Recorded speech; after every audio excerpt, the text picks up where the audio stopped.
You're very welcome to another episode of the Scaling Your Business podcast, episode number 161.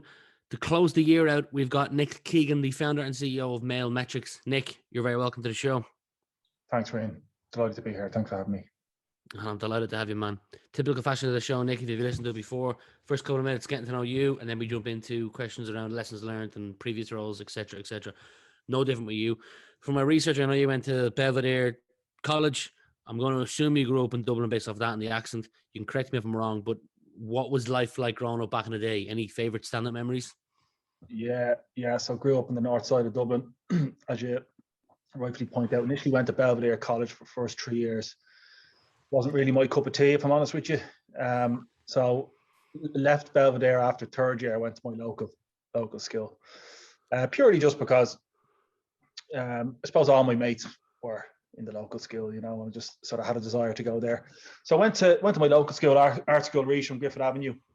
And then from there, I went on to the Institute of Education on Easton Street. So I did the rounds.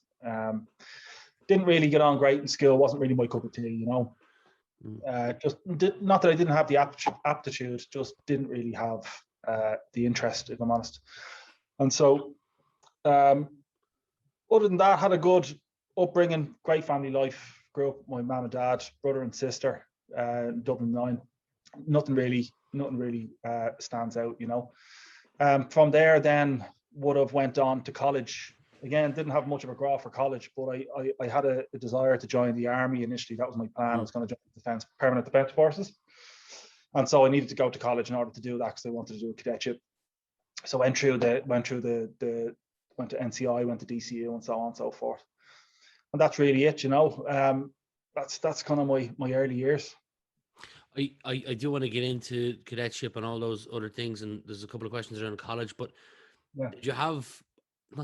Everyone has, but people can usually point to like 3 or 4 people, acquaintance, friend, family member, teacher, who had an impact on them when they were younger. And I say younger, under the age of 18. Does anybody spring to mind for you?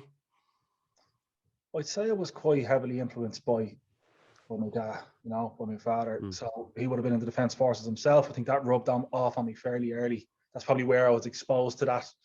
Not that it was ever encouraged or anything like that, but I was exposed to it, and it was something that I formed an interest in.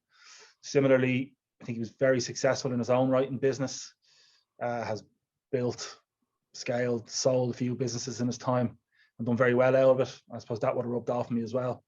So I'd say if there was any kind of early influence, particularly on my career and the direction that took, I'd say it would be my dad. Yeah. Shout out to your dad then. What's his name? Paul Keegan. Shout out to Paul. You got a level 8 in HR. I'm looking at my screen, by the way. No, so you got a level 8 in HR management, and then you went on to do a master's in international security and conflict studies. 2-part question here. Why did you pick HR management?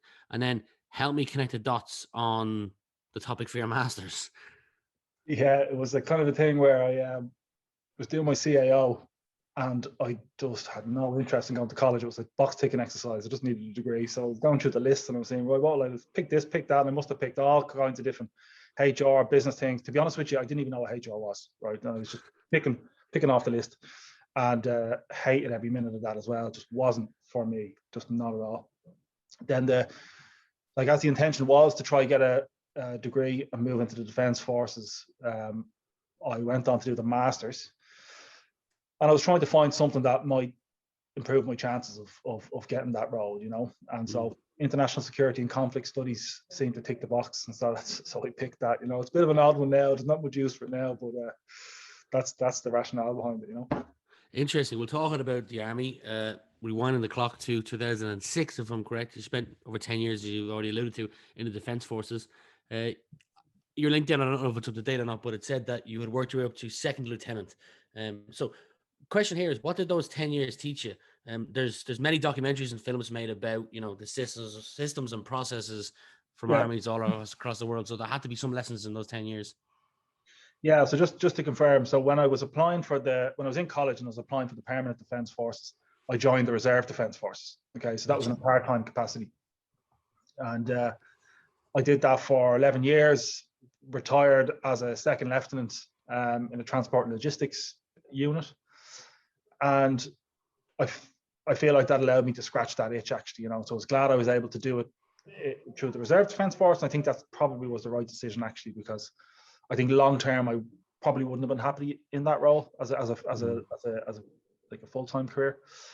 But geez, had a great time, met great bunch of people there, and just learned a huge amount, particularly in NCO training and officer training, just in order to be able to like dissect the situation, make a plan, look at things critically, and after the fact, look at something critically and be able to work with your team to see what went right, what went wrong, and hold each other accountable to that in a very non-judgmental way. Built a lot of self-confidence. Joined as a young lad, like 17. Walking into the barracks on the first day can be quite a daunting experience, but builds a lot of character, builds a lot of self-confidence, and I think you probably don't realize it day to day, but I think it really stands to me, you know. For sure. And then after, or at some stage, maybe throughout the army, 2013, you founded your first company, Green Letterbox. And in those 3 years, you managed to scale it, open an additional office. Question of this one is: there's many blind spots in businesses, that all titles suffer from. Focusing on CEO and founder, it could be, you know, not creating a culture of accountability in the company, or not having a process for onboarding when you've hired the right people, or not building the bench so that if someone leaves, you don't have a replacement for them. When you look back at those 3 years founding Green Letterbox, what are some of the skills and behaviors you learned or perhaps improved that you managed to carry with you to your current company? Yeah. So Green Letterbox and Mailmetrics are the same company. We rebranded after 3 years, right? Got you. First idea just failed, totally flopped. And that'll come to my blind spot.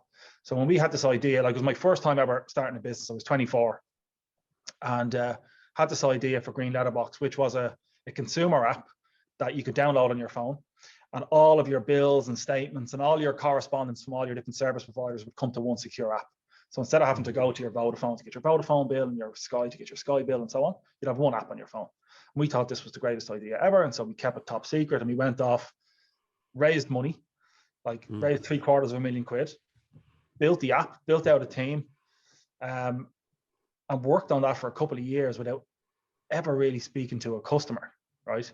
And so we then launched it to this great fanfare, brought it in front of what we thought was our target market, and it just did not resonate at all. They had various reasons why they didn't like the idea. The business model was totally flawed, right?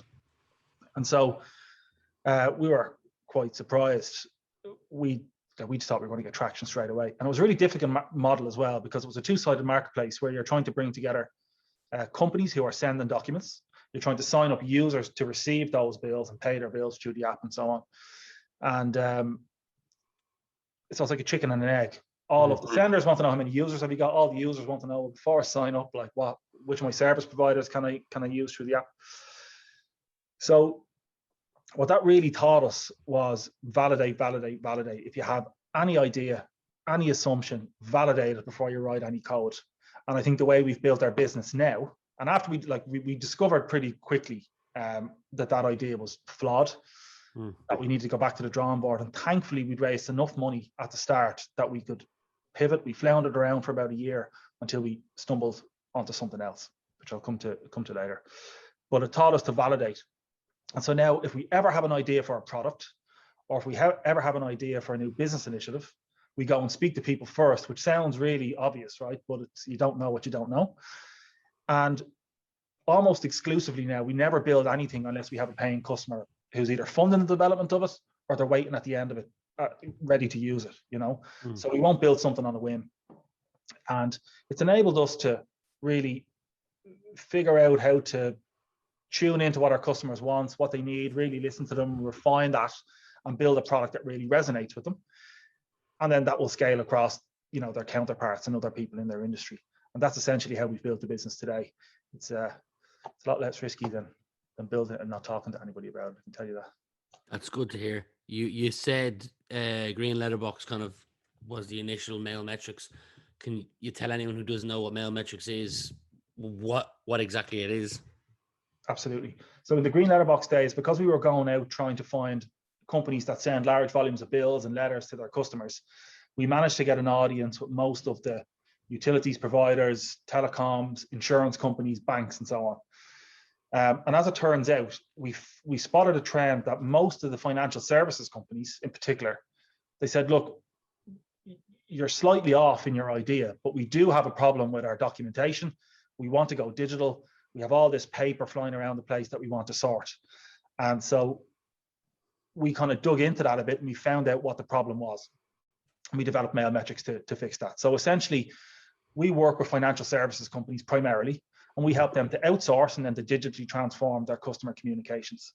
So if you think of yourself as a customer of an insurance company, a lot of the communication that you get from your insurance company is through the post. You'll get a letter notifying you that your insurance is due to renew. You'll get your certain disc through the post. And a lot of that stuff is printed, enveloped, and posted out from a big internal mailroom that they'll have in their organization. Anytime if you respond by post, that's been scanned in their mailroom. They have this big infrastructure. Now, they're not experts in document handling. And so they outsource that to us in the first phase, where we have a network of secure outsourcing facilities across the UK and Ireland, where we'll provide letter printing and document scanning as an outsourced service. So generally speaking, if you get a letter from your bank or insurance company, there's a pretty good chance that it's actually come through Mailmetrics. Now, critically, where we go a step further than most of the companies in our industry is phase 2, which would be the digital transformation piece, where instead of printing and posting a letter, we use our technology to send that document securely through the internet. So whether that's a secure email or pushing it to an online portal, we help them to move their communications to digital channels. Generally speaking, we'll help them to, starting from 100% print and post, we'll get them to 70% digital, 30% print and post in around a 12-month period. Jesus. And then there's a variety of different products as well that sit around that, document archival, inbound document workflow, so on. Well, we've developed a whole suite of products now to enable financial services companies and regulated entities to manage their customer documentation and their customer communications. The fact that you can help digitize brands, and I've seen some of the names of brands that you work with in that short period of time, considering the size of those companies, is remarkable. I'll leave links to both your company website and your LinkedIn page, and I'll reference this again before we end in the comment field, wherever you're listening or watching to this. But I do have to give congrats, because this is not your first year, but your second year to make the Deloitte Fast 50 Awards. You came in 14th place this year, and that's a list of Ireland's 50 fastest growing tech companies. So tell me this. How do you plan on continuing to grow the company from 2022? Let's say, look at the next 18 months. And before you answer that, most of the guests that answer this question usually touch on the likes of, partnerships, referrals, entering new markets, doubling their size of their sales teams. But I noticed that you recently acquired 2 companies. About 4 months ago, you put up a post on LinkedIn. So is there more of that, or is there more of the previous things I've just said? Yeah, absolutely. So this is the second year in the Fast 50. Last year we came 15th. We nudged it up a little bit. Nice. Which is good. As long as you're going up the ranking, that's good news. Yeah, and like we've been growing pretty consistently, right, at 40% year over year organically. Wow. And so that's just through new business, and there's a lot of demand out there for the product that we're selling. So that's been good. But in order for it to keep up that growth, that's where we started to look at acquisitions. We also wanted to get out of Ireland. We were too focused on Ireland, and that was a bit of a weakness of ours. We were too kind of insular, we were too focused on the island of Ireland. So we wanted to expand out. The natural first step for us was the UK, and so it just made sense for us to make an acquisition in the UK. So what we did was we bought a print and mail company in Ireland. We bought one in the UK. And that gives us the platform for the business services side of our business, the printing, document scanning. And then the Mailmetrics digital platform is going to be integrated into all those, into the customers of those 2 companies. That's kind of reverse engineering it in. If probably 12 months ago, UK would have been 10, 15% of our business. It's probably 50% of our business now. And we see that as only increasing. We're really acquisitive at the moment, so we're looking to make further acquisitions. We plan to make another 2 next year, and we're already, in discussions with a couple of interested parties. So we really see that model. It's worked for us in the past, and we see it as a way to scale the business. It's a pretty sleepy industry that we're operating in. You know, we have our own IP, we have our own technology. We're acquiring these companies. We're digitally transforming them, giving their customers access to our technology. And, you know, it's just, let's say it's an easy way for us to scale. There's nothing easy about it, but it's a nice way for us to scale, let's say. Amazing. What you can for what you can say publicly, what's the biggest challenge you're facing over the next 12 months? Or one perhaps that you faced over the last 12 months that you can discuss? Yeah, so look, there's been loads of challenges over the last few months. COVID, inflation, you name it. Even scaling the business is a challenge. You know, it puts all functions under pressure. But I think for a long time we've been very focused. We were very much in the trenches. We were just trying to find product market fit, find who our target customer was, and just sell something. You know, pay the bills. But now that we got to this point where the company is scaling and we're really starting to take off, I suppose we're a little bit behind the curve on just growing up as a company. So we're going through an exercise now. We're just trying to define what is our vision as a business. You know, what are the various functions in our business? Who are the people? What is our organizational structure? Who's accountable for what? And just putting all these basic things in place that we probably should have had 6 or 7 years ago, but it just wasn't an issue at the time. When you go from having 30 people to 100 people in the space of 4 months, that was a real shocker for us, you know, and it really highlights those weaknesses. So that's been tough. That's been a challenge, but that's the main focus for the management team at the moment. Just trying to put the structure in place so that we can scale without everything keeling over, basically, you know. That's some jump, 30 to 100 in 4 months. Wow.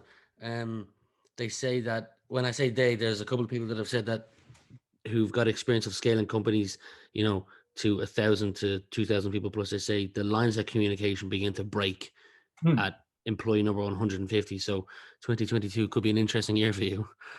Oh, look, 100%. There was a time where the founding team could be involved in all key decisions, dealing with all key clients. And, you know, we built our business because of that, because we gave a really personal service and we were really heavily involved. But it's just not practical anymore. So it's trying to define the company culture and making sure that we have the right people in the right seats, and that we're trying to ensure that culture that we built in the early days is disseminated and it's continued on, particularly when we're making acquisitions and you're trying to ensure that the companies that you're acquiring have a similar culture or a compatible culture to the one that we've created here at Mailmetrics. Have you got a personal definition of what success means to you? A personal definition of what success means to me, like, personally, I just like to be challenged. I'm very ambitious, a competitive person. I like to achieve things. I like to set myself difficult objectives and achieve them. And I think if I'm satisfied in my work, if I'm setting myself, you know, if I'm working on difficult things, challenging things, and if I'm happy doing that, that's success for me at the end of the day. Nice. 2 final questions for you, Nick. The second last one is there with the explosion of a lot of things gone virtual, tools like Slack, Zoom, perhaps apps, internal tools you might have built, is there a tool that you cannot live without? Well, particularly during the last 12 months, it's been Google Meet and video calls. You know, we have teams now in Dublin, Bangor, Edinburgh, Warsaw, so across 4 locations, and that alone causes problems. And then with all the people working from home, you know, it just puts extra strain and challenges. So we found video calls and just Google Meet as a tool to be invaluable. Slack as well is becoming a big part of our business, particularly with more people on the team trying to cut down on email. Slack, Google Meet, all the usual ones. I'd argue there. That's been really, really useful. It's been a big success since introducing that, you know. Final question for you, and I've asked all my guests this. If you were in charge of adding a mandatory subject to the secondary school curriculum that's not currently on it, what would you add and why? It's an easy one. Personal finance. I think the amount, like myself included, you come out of school and you don't learn about the simple things of what is an interest rate, how to apply for a mortgage, now all of these basic things that you need to know to get through life. I think we could focus a lot more on it, how to invest your money, you know, what the stock market is, how to engage with the stock market, and so on, so on, so on. I think, you know, it puts people at a major disadvantage when they don't know these basic things. And I think that we could benefit as a society by teaching our children in school more about how to be more self-sufficient and manage their money better. Nick Keegan, the founder and CEO of Mailmetrics, it's been a pleasure having you on the show. I wish you continued success next year. And I'll leave links to both your LinkedIn page and your company page in the comment field below. Thanks, Rian. Really appreciate it. It was great talking to you, and thanks for having me on.